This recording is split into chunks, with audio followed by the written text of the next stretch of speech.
اردو ادب میں ان گروپس کی پیچیدگیوں پر سیر حاصل گفتگو ابھی تشنا ہے۔ رابطنگ نے اس کی چند نمایاں پیچیدگیوں کی طرف نشاندہی کرنے کی جسارت کی ہے۔ حاضر خدمت ہے۔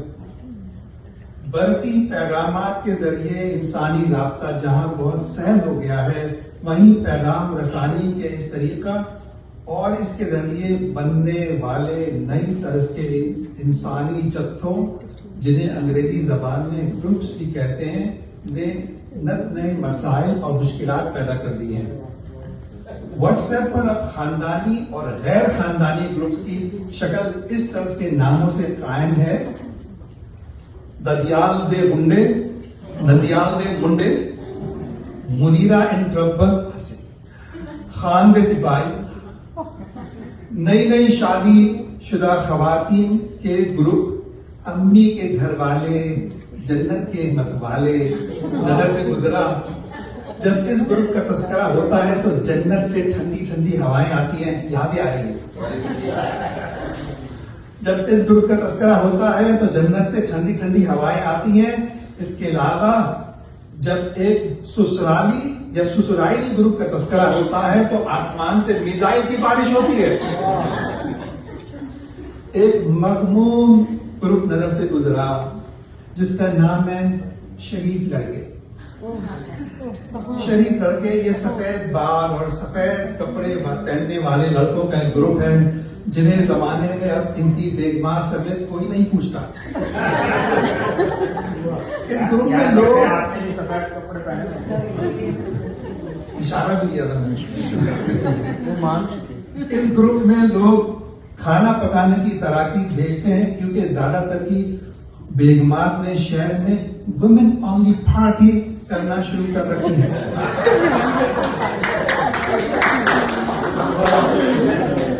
اس کے علاوہ یہ لوگ وصیت، جسے انگریزی زبان میں ول میکنگ بھی کہتے ہیں، کی تراکیب کا تبادلہ کرتے ہیں۔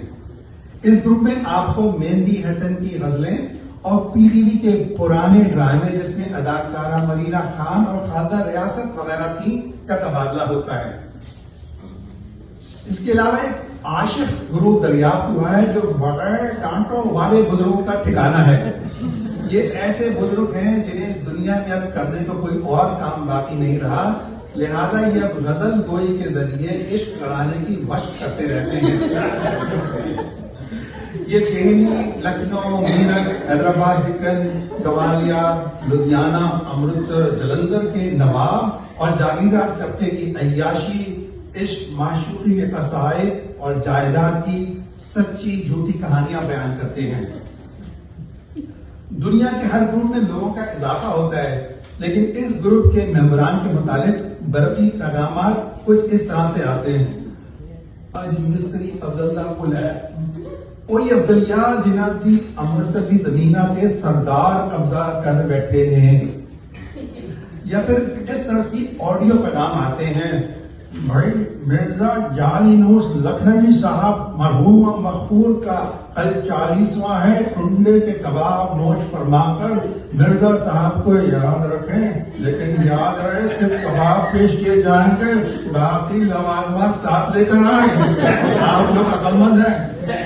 کووڈ کی وجہ سے حقہ اپنا لیکن پاندان کا انتظام ہے۔ آداب تسلیمات۔ ان پیغامات کے نیچے فقریہ یہ لکھا ہوتا ہے کہ ہم 600 تھے اور اب 555 رہ گئے وغیرہ وغیرہ۔ نہ جانے اس میں فخر کی کیا بات ہے۔ یہاں ایک غلط فہمی دور کرنا اشد ضروری سمجھتا ہوں کہ بزم اقبال کے لڑکے اوپر کہی گئی باتوں سے مستثنیٰ ہیں، کیونکہ ان لڑکوں کے دائر ابھی سلامت ہیں اور وہ باوجود مزید عشق بھی نہیں لڑا سکتے۔